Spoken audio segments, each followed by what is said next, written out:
Eu tenho que tirar algumas coisas da frente antes de falar sobre a tier list em si, sobre quais são os Cavaleiros de Ouro mais fortes. Porque essa franquia Saint Seiya eu gosto muito, é a franquia que eu acho que eu mais pesquisei o que tinha que pesquisar assim. Quando eu consumo uma franquia, eu não estou dizendo que é o jeito certo, não estou dizendo que é para ninguém fazer isso, é só a minha forma estranha de consumir as coisas. Eu trato como se fosse a porra de um TCC. Então, comecei a consumir Elder Scrolls, que é a última franquia que eu estou perdendo meu tempo com ela. Então, eu não vou só jogar os jogos do Elder Scrolls. Eu vou atrás da lore, eu pesquiso, eu vou atrás de discutir com o fandom. Discutir que eu digo é começar debates, né? Mas não debates de tipo, olha a argumentação e não, perguntar para as pessoas, nossa, o que é que vocês acham disso? Quais vocês acham que são os boss mais difíceis e tal? Me engajar na comunidade. Então eu tenho esse método para consumir as coisas. E uns anos atrás eu fiz isso com Saint Seiya e foi uma franquia que me pegou assim muito. Gostei muito das temáticas, de coisas que o autor fez, inspirações que o autor pegou que eu não vejo as pessoas falando sobre. Então, eu não sou o cara que assistiu Cavaleiro do Zodíaco da Manchete 30 anos atrás, não. Inclusive, essa parcela do fandom, que são os boomers, nada contra, mas eles são muitos deles são os responsáveis por espalhar muita desinformação sobre. Então tem muita desinformação espalhada no fandom dessa franquia. Meu Deus, eu odeio o fandom de Cavaleiros do Zodíaco. Olha, eu não estou generalizando, tá? Pode ser que você escute isso e fique ofendido, mas eu estou dizendo que essa foi a minha experiência com o fandom de Cavaleiros do Zodíaco. Pessoal falando de nono sentido, achar que eu venci o 3 Cavaleiros de Ouro, essas besteiras, né? Coisas que eu acho que vocês já estão enjoados de ver, né? No meio dos grupos sobre Saint Seiya.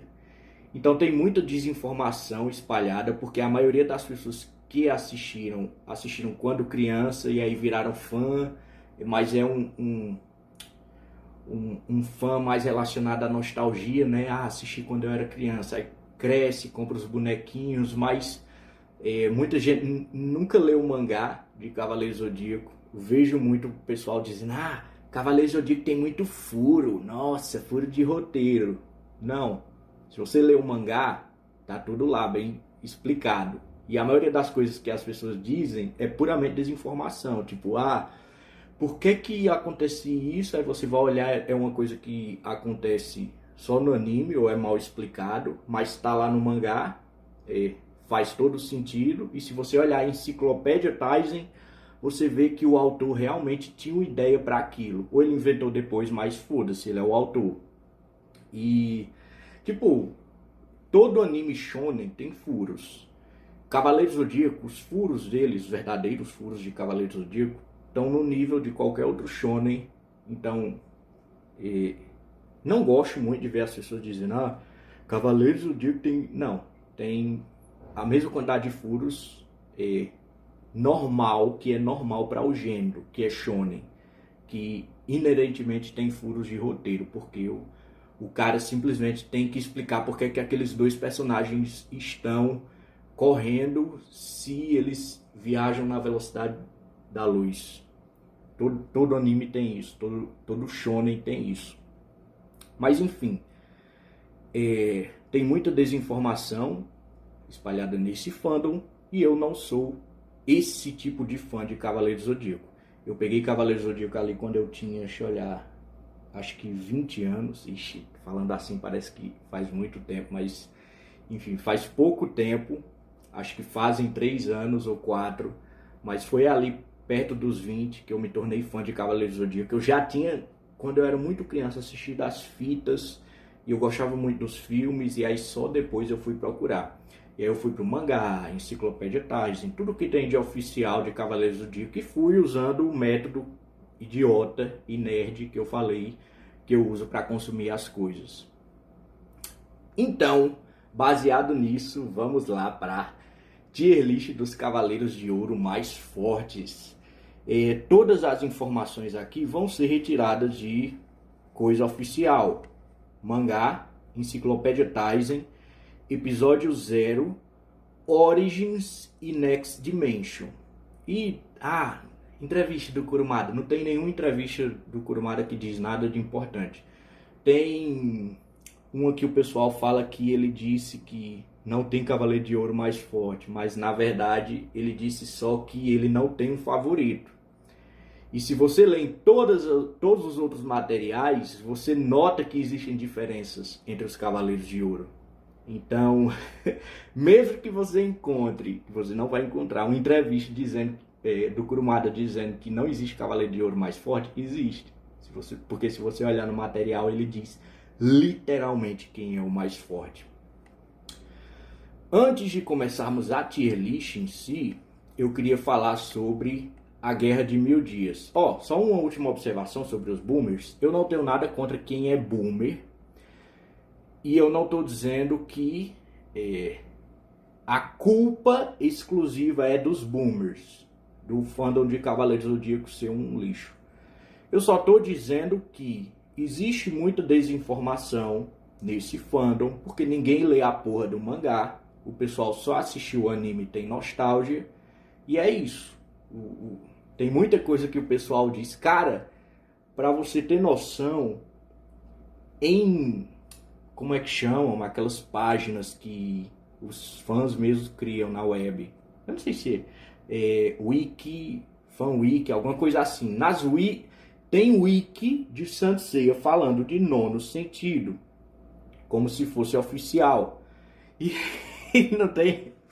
não existe nono sentido no canon de Saint Seiya. Só se apareceu depois que eu parei de acompanhar Next Dimension. Quando eu parei de acompanhar, deixa eu olhar o que é que estava acontecendo, viu? Eu acho que o Shiryu tinha acabado de superar a fraqueza dele. Eita, tô dando spoiler, né? Mas, enfim, o Shiryu tinha acabado de superar aquilo lá, tá ligado? Então, eu acho que eu parei por aí um pouco depois. Nunca teve referência a nono sentido. E tem o wiki de Saint Seiya falando de nono sentido, pra você ver como é essa porcaria desse fandom. Então, vamos lá. Quem é o cavaleiro mais forte, o Cavaleiro de Ouro mais forte? Para quem leu isso aqui, não vai ser surpresa, que é o Saga. Para quem leu o mangá, se você leu o mangá, você sabe que é o Saga. Se você leu o mangá Origins e Episódio 0, você tem a certeza que é o Saga. Já vou colocar aqui.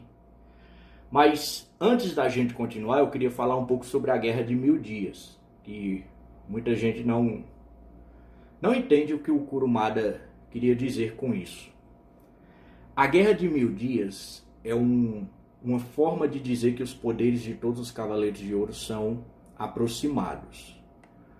Na obra do Kurumada, os Cavaleiros de Ouro eles são o ápice do poder para seres humanos. O ápice.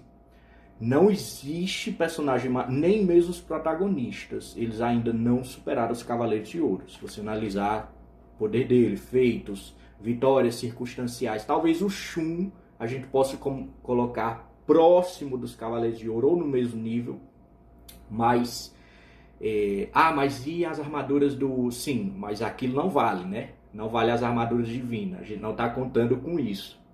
Então, os Cavaleiros de Ouro, eles são o ápice do poder na obra de Saint Seiya. Não existe ser mais forte que ele, em termos de mortal, né? Sem contar os deuses.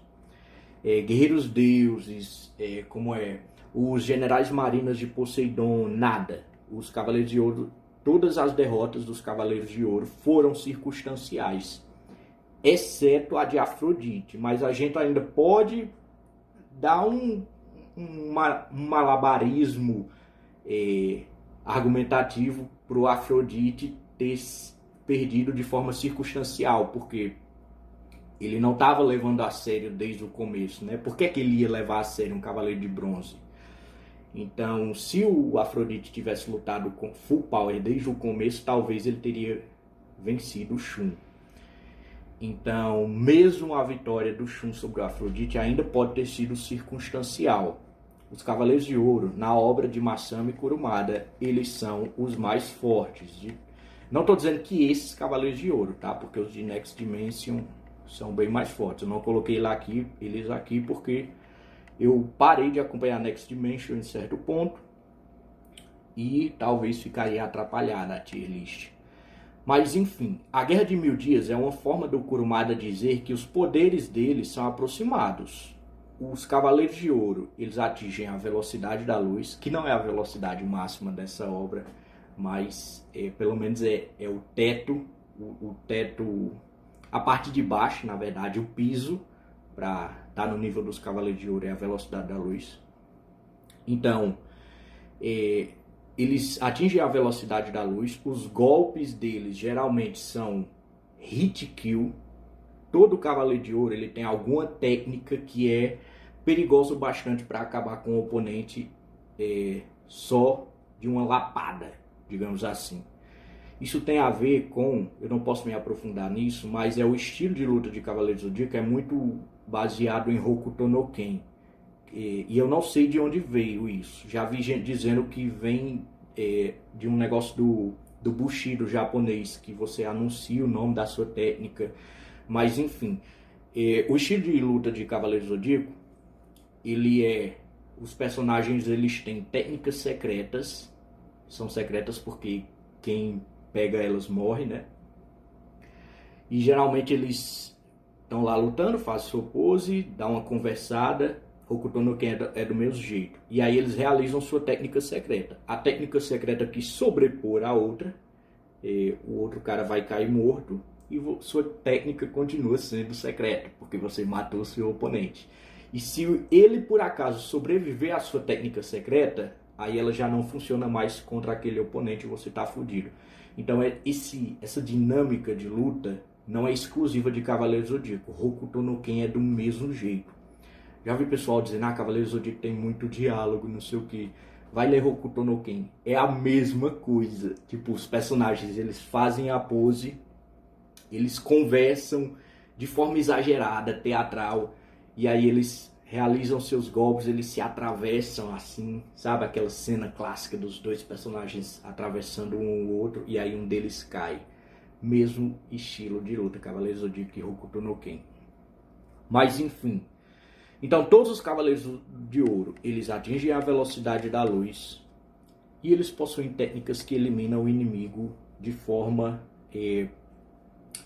instantânea. Quase todos eles vão ter isso. Eu acho que o único que não tem uma técnica tão peculiar, né? Tão hit kill é o Aiolia, porque a técnica dele é mais focada em usar a velocidade para dar muitos socos. Vou falar sobre isso quando a gente estiver falando sobre o Aiolia. E talvez o Doku, embora as armas elas deem um boost da porra no poder dos Cavaleiros de Ouro. Mas talvez o Doku, porque o poder dele vem mais das armas. E o Cólera dos 100 Dragões também é uma técnica baseada mais em poder. Então, Aiolia e Doku e Aldebaran, eles são personagens mais baseados em poder, sabe? Vou soltar meu poderzinho aqui e destroçar você. Enquanto que os demais... e tem o Aiolos também é desse jeito. Enquanto que os demais, eles geralmente têm técnicas que são hit kill e te matam de uma forma mais... específica, né? O Shaka tira seus sentidos, o Afrodite tem as rosas, o Máscara da Morte envia você para o mundo dos mortos, o Shura tem a Excalibur, mas enfim. Você nota que na obra os Cavaleiros de Ouro eles estão sempre evitando conflitos entre eles. Então, tipo assim, quando você tem uma interação entre dois Cavaleiros de Ouro, você nota a seriedade com que eles levam esses conflitos. Eles sabem que não é uma boa ideia eles lutarem, mesmo o que é mais forte. Então, geralmente você vê dois personagens interagindo e um deles claramente é o mais forte. Mesmo assim, ele ainda é relutante em lutar contra o seu companheiro Cavaleiro de Ouro. Porque o poder dele está além da imaginação. Não é sábio você lutar com alguém que tem um poder aproximado do seu, mesmo que você seja mais forte. Então, existe essa filosofia em Cavaleiros Zodíacos. Os Cavaleiros de Ouro, eles têm esse mindset. Não vamos lutar entre nós, porque vai dar merda, mesmo que um seja mais forte que o outro. Claro, para a nossa alegria, em muitos momentos da obra, isso foi inevitável e realmente eles lutaram. Mas não é muito sábio que eles lutem. Outra coisa que o pessoal esquece. Esses seres, eles têm poder para destruir galáxias, planetas, estrelas, o universo inteiro. Então, mas o Kurumada usa metáforas. Meu Deus, cara. Eu vejo muita gente dizendo isso, que o Kurumada usa metáforas para expressar os poderes dos cavaleiros. Ninguém diz isso quando você tem outros animes que falam sobre poderes de destruição de universo, não sei o que. Eu vou dar o exemplo mais grotesco aqui. Dragon Ball Z. Pega o filme do Broly. Tá lá Goku e Broly trocando socos. Aquela troca de socos deveria ter destruído a Terra. Por que não destruiu? Porque o Akira usa metáforas, é isso?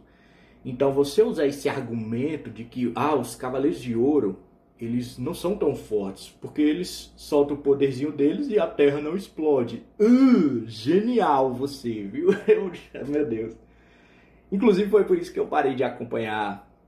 Eu peguei ranço também de canal sobre Cavaleiros do Zodíaco. Depois que eu vi muita gente falando sobre isso, e aí eu também não gostei e larguei de vez esse fandom, porque eu já não gostava do pessoal e agora eu não gosto mais também dos influenciadores. Então, se você pegar a enciclopédia Taizen, tá lá escrito de forma literal: seu ataque tem o poder de destruir galáxias inteiras. Então, é um problema que não dá pra você resolver em ficção, cara. Dois personagens, eles têm o poder de destruir uma galáxia inteira. Eles lutam. Eu vou destruir a Terra? Como é que eu vou escrever a porra do mangá se eu destruir a Terra? Então, existe esse problema. O Flash, a velocidade máxima dele é incompreensível. Ele transcende o conceito de velocidade. Se você pega lá a crise final, nem mesmo a morte consegue alcançar o Flash. Como eu vou escrever um HQ do Flash, cara?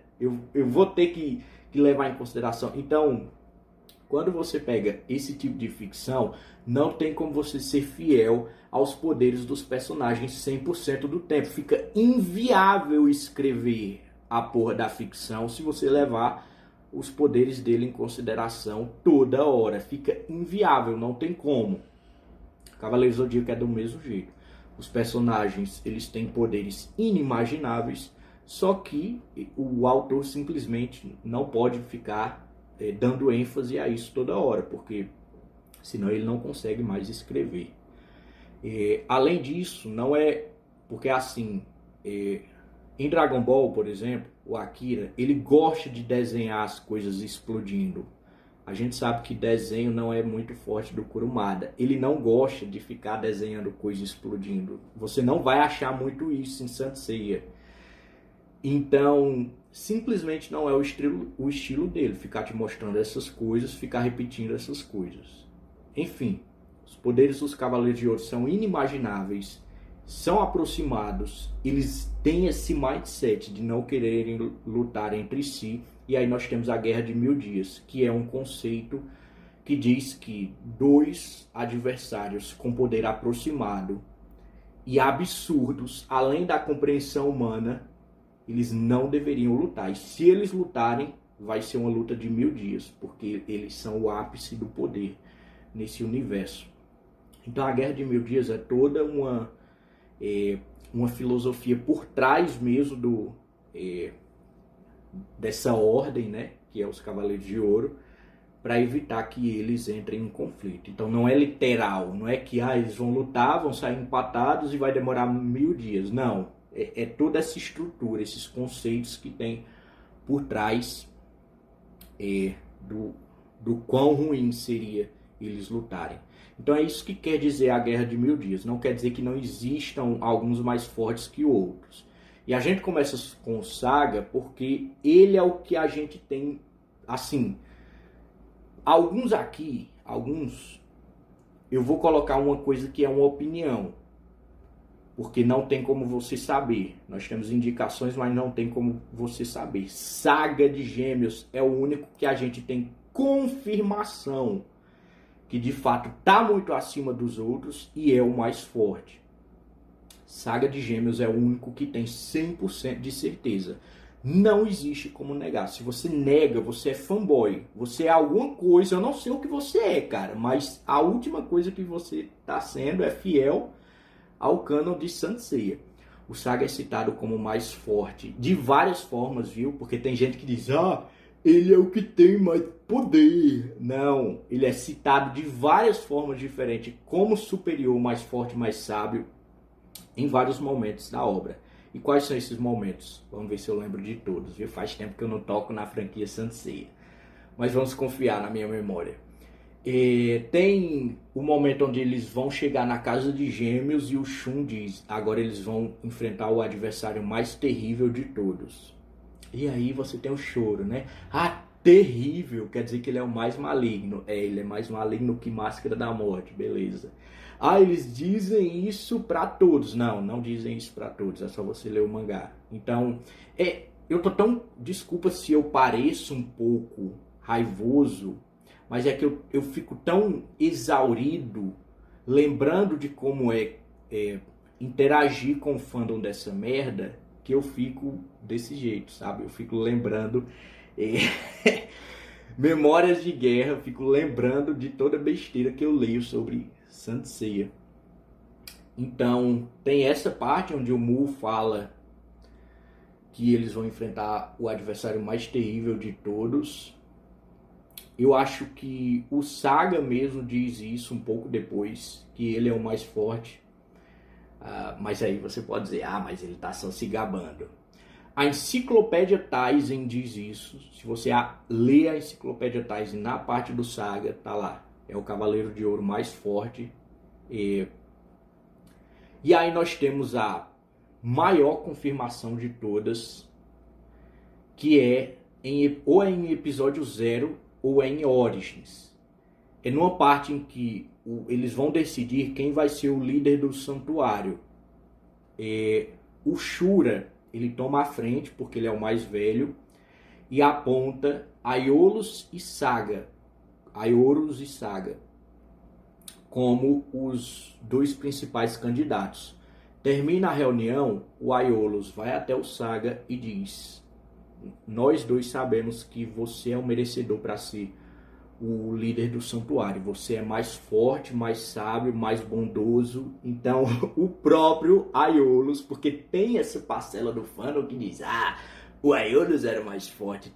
O próprio Aiolos vai lá no Saga e fala que ele é o mais bondoso, mais sábio, mais forte.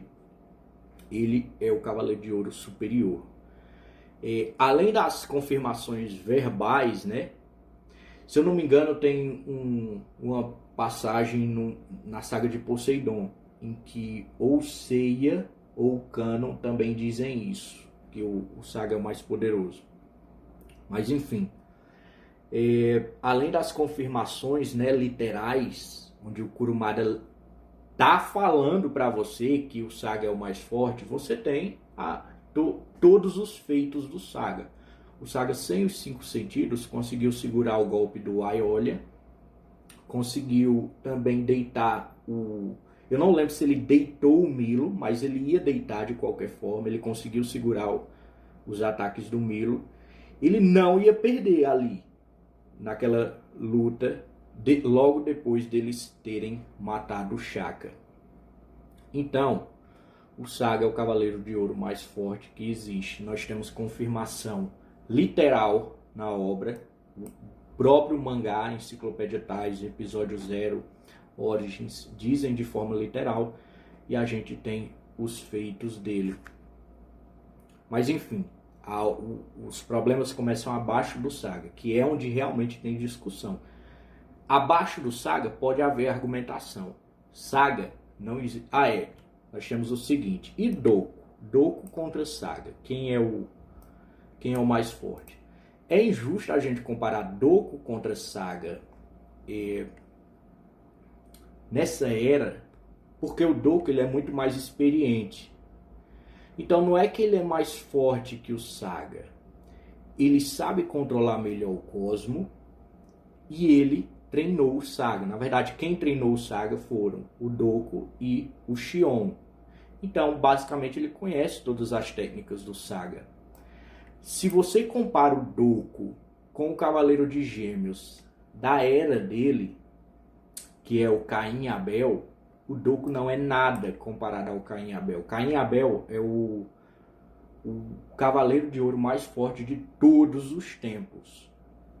Mas tem o Serpentário. O Serpentário não é forte, ele é apelão. Ele consegue colocar você para dormir.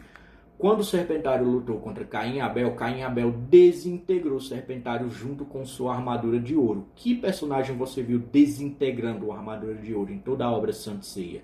Nenhum. Caim e Abel é o Cavaleiro de Ouro mais poderoso de todos os tempos. Só que Serpentário, ele pode vencer qualquer um, porque ele tem uma técnica apelona, mas em termos de poder bruto, Caim e Abel. Então, se você compara Doku com Caim e Abel, inclusive Doku e Xion, dá pra ver que eles são bem inferiores aos Cavaleiros de Ouro da época deles. Eles também são, se eu não me engano, eles são os mais novos e mais inexperientes. Então, o Doku, ele venceria o Saga? Venceria. Mas quer dizer que ele é mais forte que o Saga? Não, a gente está nivelando o jogo aqui. Colocando, vamos tirar a experiência do Doku e comparar ele com o poder mesmo de um Cavaleiro de Ouro. Eu acho que a gente nem deveria considerar o Doku aqui, é melhor não considerar. O Doku venceria o Saga. É porque ele é mais forte? Não, porque ele é mais experiente.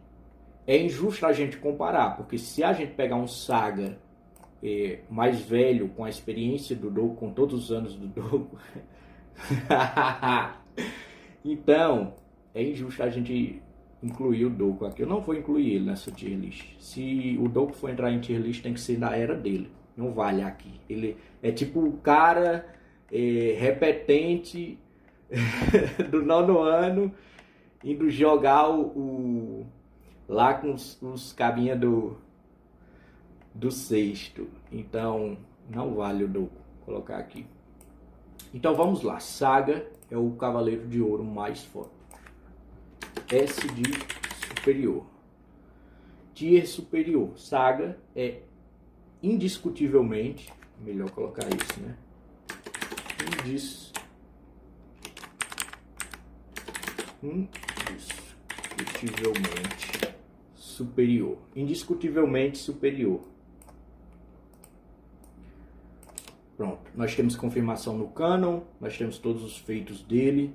Não tem como negar. Saga é o cavaleiro mais forte. Afirmado pelo próprio A gente pode pensar também da seguinte forma. O Xion, na Xion Responde, que é uma revista onde o Kurumada responde cartas de fãs como se fosse o Xion, tem lá um que perguntou sobre a luta do Xion e do Saga. E o Xion diz que ele jamais teria perdido se não tivesse sido pego de surpresa. Mas como eu disse, o Xion foi ele que treinou o Saga. É óbvio que ele não perderia para o Saga. É a mesma coisa aqui do Doku. O Xion e o Doku eles têm mais experiência, não quer dizer que eles sejam mais fortes. Dá para você ver até isso na luta do Xion contra o Mu, porque não é uma diferença de poder. Dá para você ver que tudo que o Mu faz, o Xion ri e diz: eu já conheço isso aí. É mais ou menos isso a luta deles. Dá pra ver que não é uma diferença gritante de poder, tá mais relacionado à experiência. Então o Xion e o Doku, eles venceriam qualquer um aqui. Mas não exatamente porque eles são mais fortes. Eles só tiveram mais tempo para treinar, ou eles treinaram todos esses e conhecem as técnicas. Conhecer a técnica do oponente em Cavaleiro do Zodíaco é determinante para a vitória. Mas vamos lá. abaixo do Saga, o que a gente tem é uma especulação. Mas a gente tem... Quais são os que têm mais pistas para a gente saber que são mais fortes que os demais? A gente tem logo abaixo do Saga a provável colocação do Camus e do Shura como Cavaleiros de Ouro mais fortes. O Shura é o mais velho e mais experiente de todos esses aqui. O Camus, ele, ao lado do Saga e do Shura, eles são citados como os Cavaleiros de Ouro mais fortes dessa era. Tanto pelo o Shaka, como... Ah, mas já vou chegar, viu? No que você está pensando. Tanto pelo Shaka, como pela...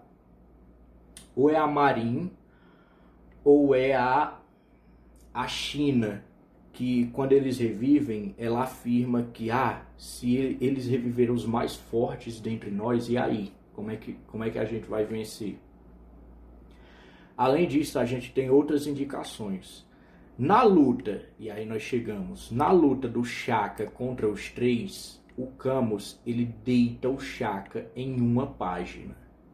Em uma página de mangá, meia página, Shaka tá no chão. Camus deitou ele, congelando a perna dele. Inclusive, isso já pode ser uma indicação de que o Camus também dominou o Zero Absoluto, porque ele simplesmente congelou a armadura de ouro do Shaka. E isso é discutível, tá? Não estou dizendo que é certeza, porque pode ser que o autor não tenha pensado naquilo no momento. Mas aconteceu. Mas enfim, começou a luta, Camus deitou o Shaka, Shaka usou o Tesouro do Céu.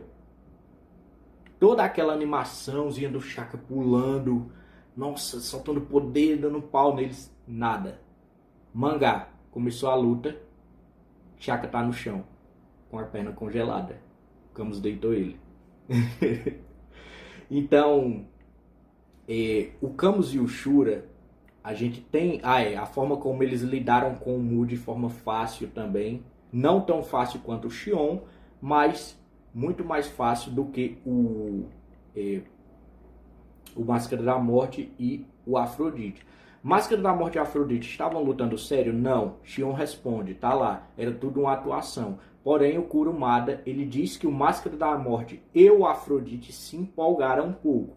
O que é normal para a natureza mais um pouco chaotic evil, ou loyal evil deles.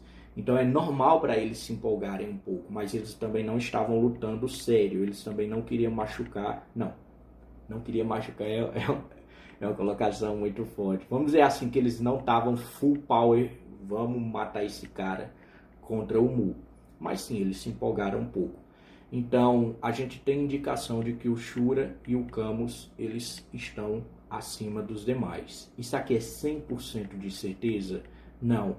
Mas as pistas apontam que provavelmente são eles. E quem é mais forte entre eles? Não dá para saber. Então, essa tier, é melhor a gente levar em consideração quais são as camadas. Indiscutivelmente superior, só tem o Saga. Superior, discutível, superior. Discutível superior, Shura e Camus. A gente tem pistas que colocam eles acima dos demais. Por que é que os outros Cavaleiros de Ouro, outros não podem estar nesse tier? O Mu, por exemplo, ele não venceu 2? Como eu disse, Xion responde. O Máscara da Morte e Afrodite não estavam lutando sério. Era uma atuação. Shaka, nada daquilo aconteceu, é tudo filler, aquela lutona. Mas o Tesouro do Céu. Se você acha que Tesouro do Céu ganha de Cavaleiro de Ouro, você simplesmente não entende a obra. Mas beleza, vou explicar, vou dar o argumento. Não vou ser elitista aqui. O sétimo sentido, ele surpassa todos os outros sentidos. Ter o sétimo sentido torna os outros 5 sentidos nulos. O sétimo sentido é a essência do cosmo. O que é o cosmo? É a energia infinita do universo. Os caras que têm acesso ao sétimo sentido é como se eles tivessem acesso à energia infinita do próprio universo. Isso é uma das coisas que deixa o Cavaleiro do Zodíaco bem quebrado, porque eles não dá para esgotar cosmo. Eles têm acesso à energia infinita. Mas enfim, você pode, se for uma comparação muito nerdola mesmo, você pode fazer um argumento, mas a energia do universo é finita, então você pode entrar nessas coisas. Mas enfim, isso aqui não é Death Battle, isso aqui é uma tier list simples de Cavaleiro Zodíaco. Então, tirar os 5 sentidos do oponente não é grande coisa. É só você olhar os personagens que ficam cegos, tipo, muda porra nenhuma. Eles ainda conseguem lutar, ainda conseguem sentir muito mais. Então, o 7º sentido ele governa todos os outros. Tirar os 5 sentidos não é uma técnica funcional contra Cavaleiros de Ouro. Você tem que lembrar que o Shaka ele só queria ganhar tempo, porque ele ainda não tinha entendido o que é que estava acontecendo. O Saga, o Shuri e o Camus, eles não podiam explicar para o Shaka o que era que eles queriam, porque lembra que tinha os espiões do exército de Hades. Então, quando a pessoa fala que o Shaka usa o tesouro do céu, cara, você não entende o 7º sentido, é isso. E eu não vou explicar aqui, pesquisa um vídeo aí o que é o 7º sentido, vai ler a enciclopédia Tais, sei lá, mas eu não vou parar essa tier list para explicar o que é o 7º sentido. Enfim, beleza. Discutivelmente superior. Nós temos pistas de que eles são superiores aos outros. Shaka não fez... tem uma coisa aqui para falar do Shaka. Opa, peraí, estamos esquecendo. Estou focando muito nos vivos, né? O Aiolos, ele é indiscutivelmente superior, viu? Eita, bicho. Como eu esqueci disso. É que eu foco muito nos vivos. Lembra que, durante o episódio 0, o Aiolos e o Saga são citados como os 2 principais candidatos a serem líderes do santuário. Então, dentre eles, o Aiolos ele vai até o Saga e admite que o Saga é superior em tudo. Então, indiscutivelmente superior, a gente tem o Saga e o Aiolos. O problema com o Aiolos é que a gente só tem essa afirmação, mesmo que seja uma afirmação muito forte, né? Que é uma afirmação clara em um mangá oficial, que é episódio 0. Ou é episódio 0 ou Origin, que acontece isso. Acho que é episódio 0 mesmo. Que a gente tem essa afirmação oficial. Então, indiscutivelmente superior, Saga e Aiolos. Lembrando que o Saga tem muito mais evidências do que o Aiolos. O Aiolos a gente tem essa passagem. O Saga nós temos mais de uma passagem, acho que o total são 4 passagens e todos os feitos dele. Como o Aiolos não apareceu muito, não tem tanto destaque assim. Mas, como está lá no material oficial e afirmado em claras palavras, vamos colocar aqui como indiscutivelmente superior a Aiolos.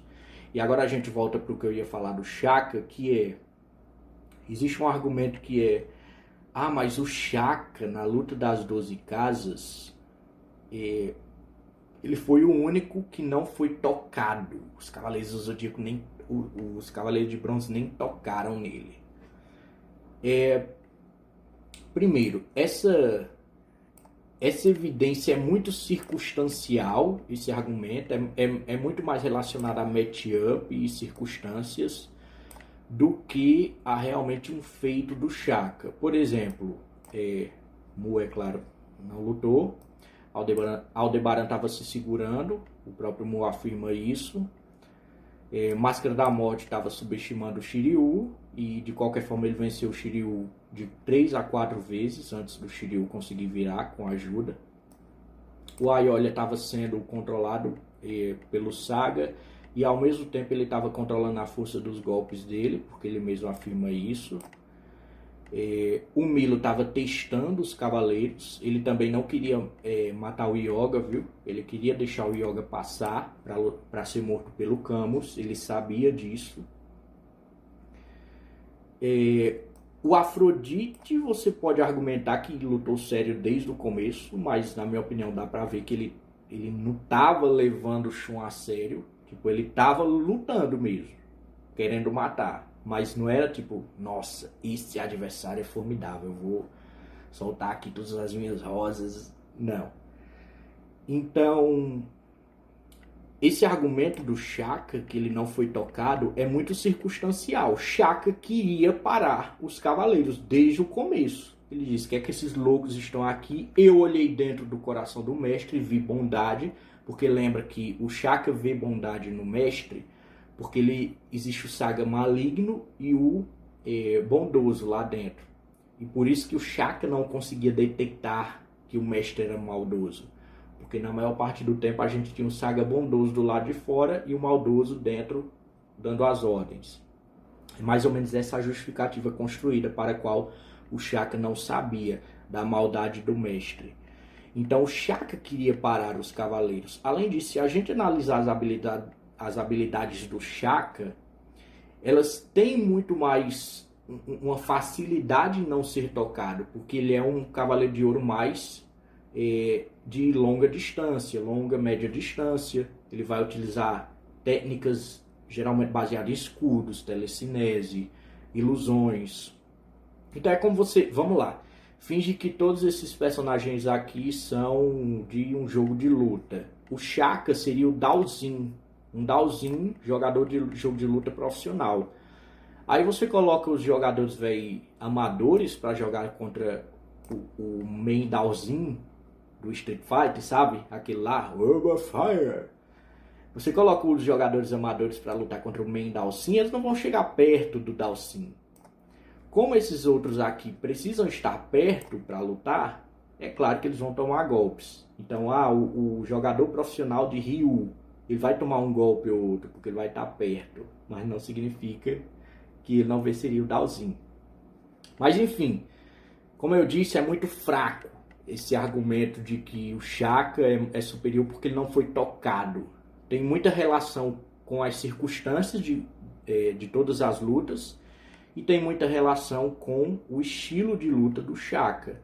Se o Aiolia, full power, sem estar controlado, totalmente no controle de seus sentidos ali, os 5 Cavaleiros de Bronze chegam lá, o Aiolia pode matar todos eles em um só golpe, usando todo o seu poder. E acabou o Cavaleiro Zodíaco ali. Só quem sobreviver é o Ikki, que ele renasce, né? Mas...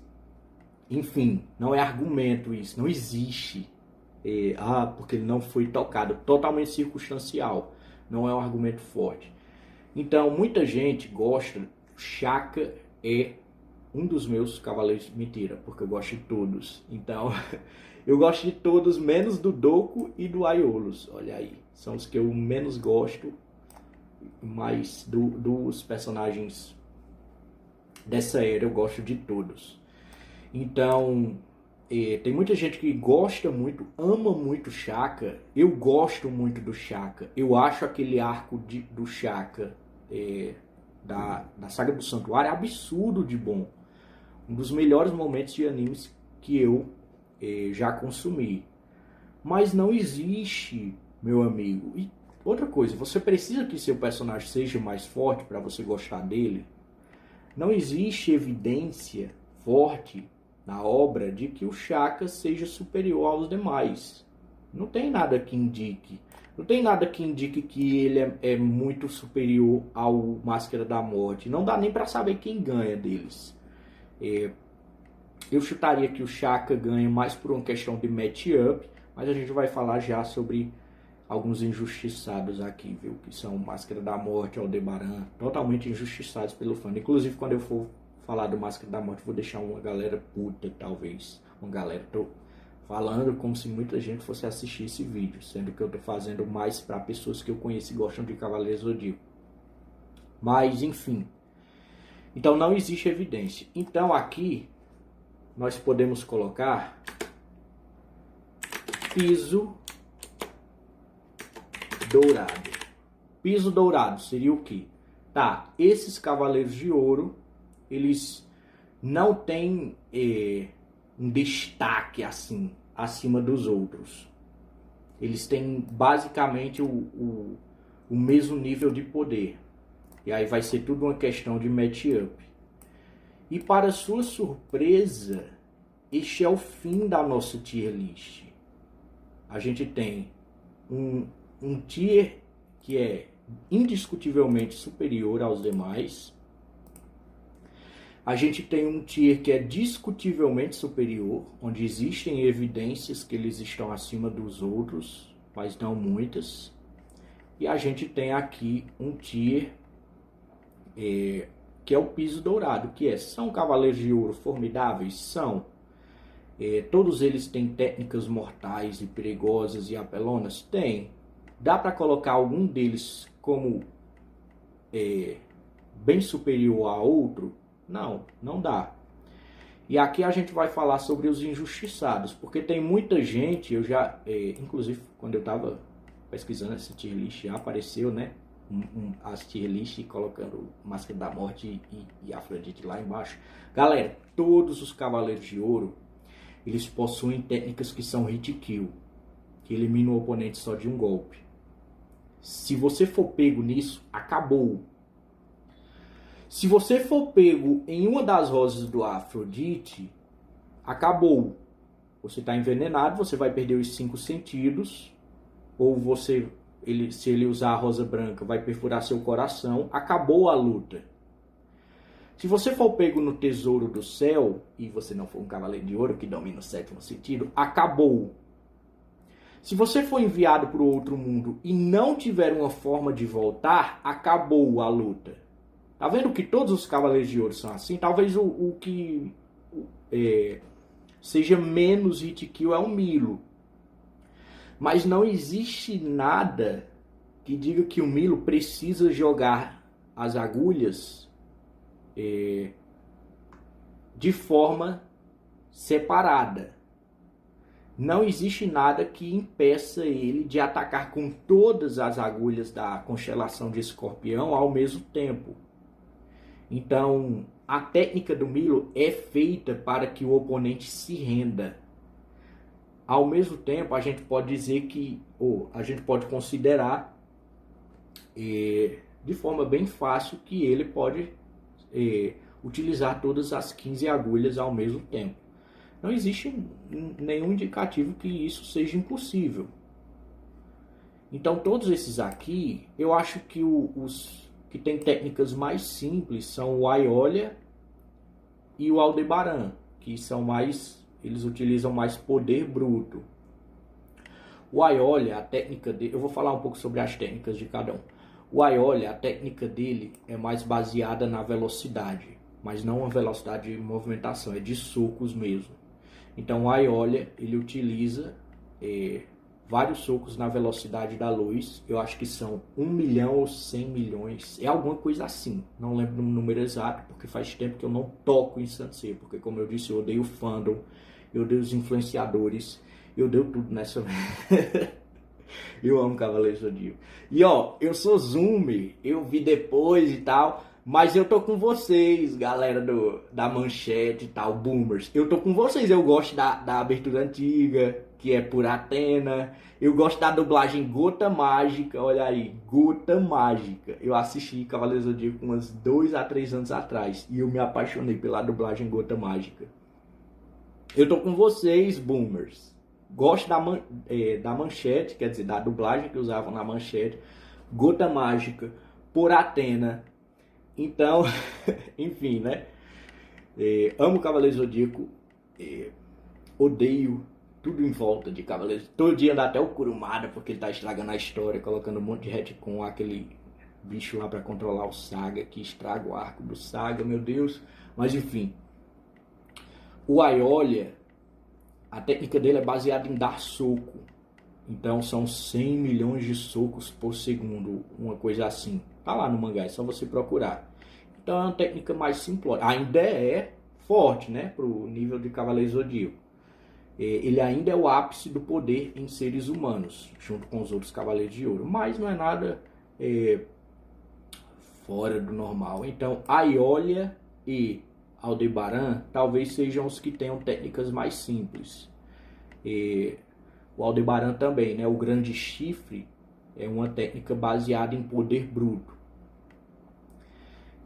O Mu, ele também tem uma técnica baseada em poder bruto, só que ele tem uma proteção muito forte, que é o escudo de cristal, que reflete a técnica do oponente. Então você só consegue quebrar o muro de cristal se você for bem acima de um Cavaleiro de Ouro, que geralmente não vai acontecer, porque não tem personagem para bater. Só os deuses e as armaduras divinas, que são outra coisa, é circunstancial, ou se você já conhecer a técnica, que foi a forma com que o Xion venceu o Mu, né? Ele já sabia a técnica, ele simplesmente quebrou a barreira de cristal. Então, Xion, Aldebaran e Aiolia têm técnicas mais simples, enquanto os demais, eles têm técnicas mais mortais. De todos esses aqui, a técnica mais mortal é a do Afrodite. Se eu não me engano, o Saga fala dessa mesma forma, que ele é o Cavaleiro de Ouro mais mortal de todos. Se você for atingido pela Rosa Branca, acabou a luta. Se você for atingido pela Rosa Vermelha, a luta, é claro, contra Cavaleiro de Ouro é Rosa Branca. Tem que ser Rosa Branca para perfurar o coração, porque a Rosa Vermelha vai tirar os sentidos e whatever. Mas ainda assim vai deixar você fraco por causa do veneno.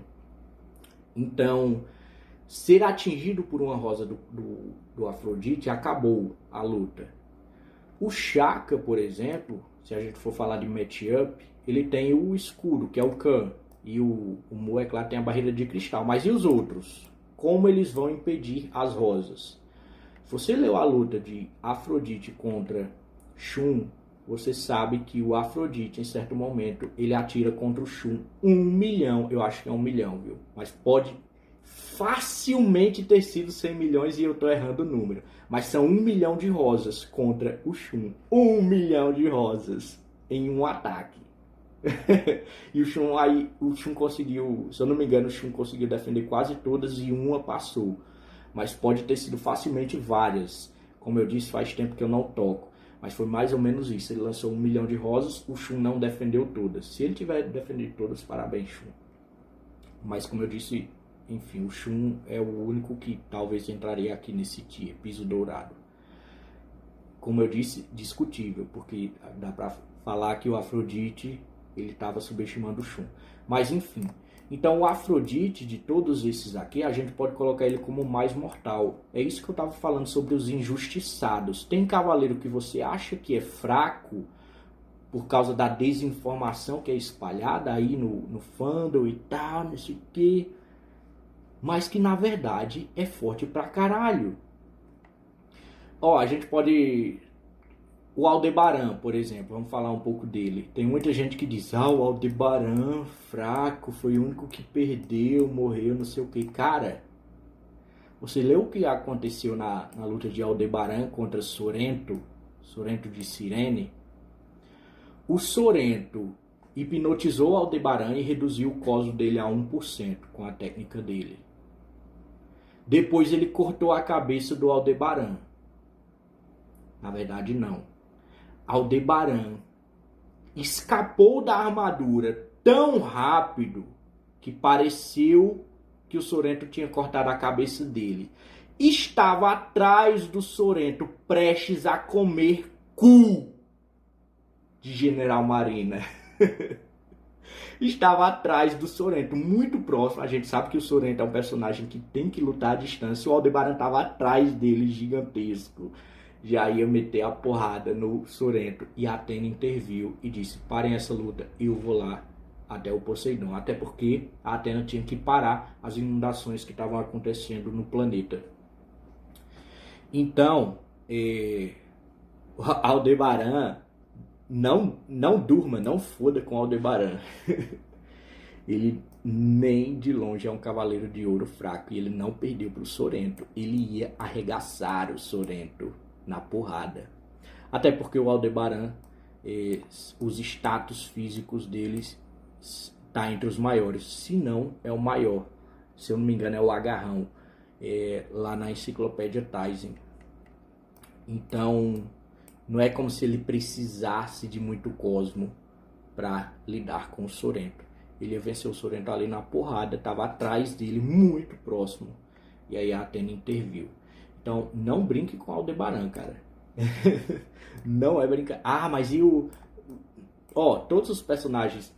talvez eu depois, né? Enfim, nada garantido. Mas todos os personagens daquele filler lindo, que é a saga de Asgard, gosto muito. Momentos mais emocionantes lá, o sacrifício do Siegfried. Mas todos eles não são inferiores aos Cavaleiros de Ouro, viu? Com exceção, talvez, do Siegfried. Mas o Siegfried é mais a questão da fraqueza deles, que eu suspeito que seria encontrada muito mais rápido pelos Cavaleiros de Ouro do que pelos Cavaleiros de Bronze. Mas enfim, a vulnerabilidade que eu digo. Todos os guerreiros deuses, eles estão abaixo dos Cavaleiros de Ouro. Guerreiros deuses é assim. Os cavaleiros estão lá apanhando. Atingem o sétimo sentido, acabou a luta. Os guerreiros deuses não aguentam o sétimo sentido. Com os Cavaleiros de Ouro não é assim. O próprio Milo, ele diz, quando ele está lutando contra os demais, ele diz: vocês acham que não tem uma diferença entre um cavaleiro que domina o sétimo sentido de cavaleiros que aprenderam a alcançar brevemente o sétimo sentido? Então, enfim, né? Existe toda essa controvérsia. Se você pegar lá as lutas dos guerreiros deuses, eles não aguentam uma luta no sétimo sentido. Começou o sétimo sentido, o guerreiro deus apanha. Enquanto que os Cavaleiros de Ouro, todos eles, mesmo com os bronzes atingindo o sétimo sentido, a maioria deles perdeu de forma circunstancial, menos o Afrodite. Mas enfim, falamos aí do injustiçado Aldebaran, né? E o Máscara da Morte. Agora você... Não, quer lacrar, lacração. É colocar a Máscara da Morte não como o mais fraco. Aí é lacração. Aí... PT, anarcocapitalista, é ANCAP, só podia ser ANCAP. Vamos lá, Máscara da Morte, cara. Ó, quem são os personagens que têm poderes telecinéticos aqui? Eles podem atravessar dimensões e tal. Nós temos o Mu, né, o Shaka e o Saga. Se o Máscara da Morte envia o Aiolia para o Seikishiki, acabou a luta. Aiolia, ele não pode não ter matado o Aiolia, mas o Aiolia vai ficar lá para sempre. Ele não tem como voltar.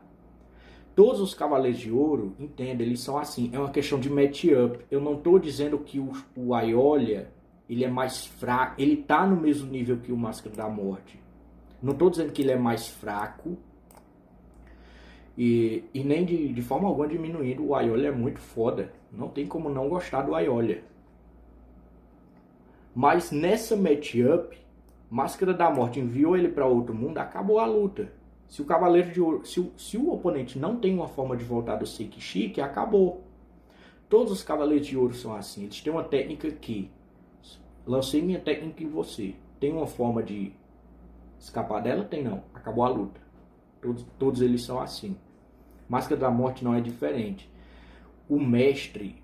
Tem muita gente que diz: eita, mestre burro. Enviou o Máscara da Morte pra derrotar o Doku. Eita, caralho. Coloquei o Doku sem querer na tier list.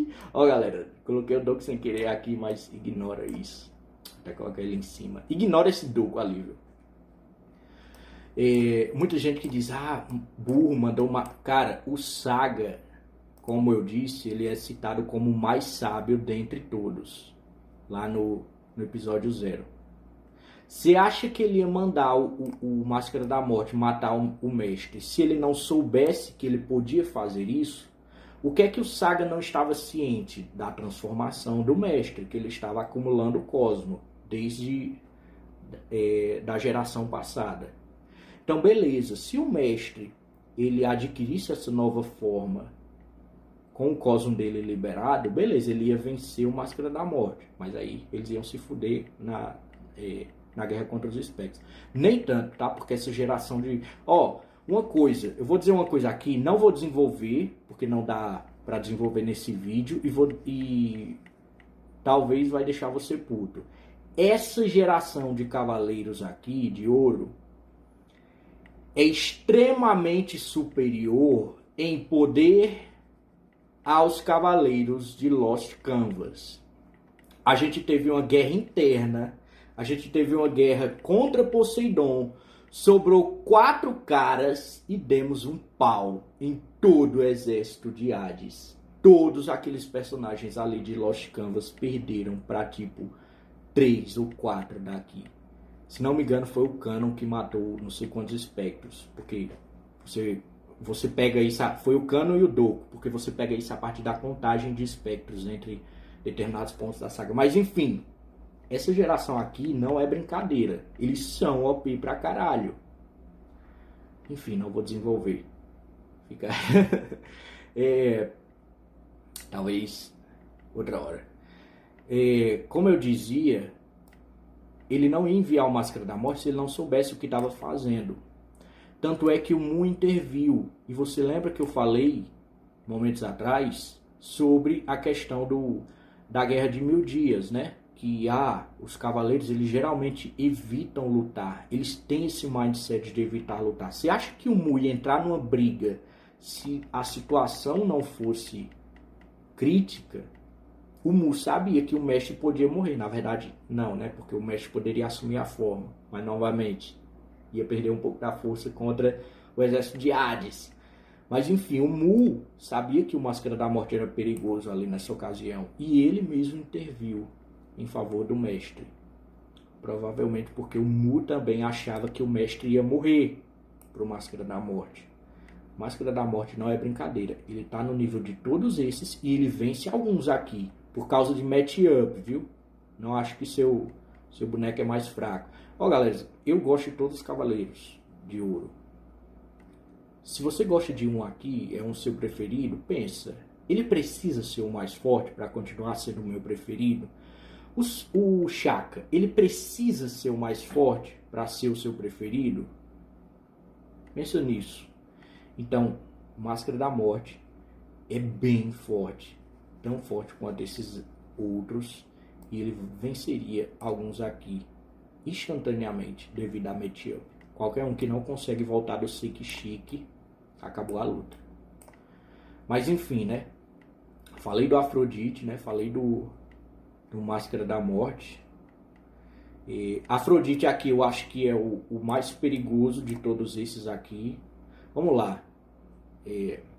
Se fosse para colocar uma ordem nesses, eu colocaria Afrodite em primeiro, o mais formidável de todos esses.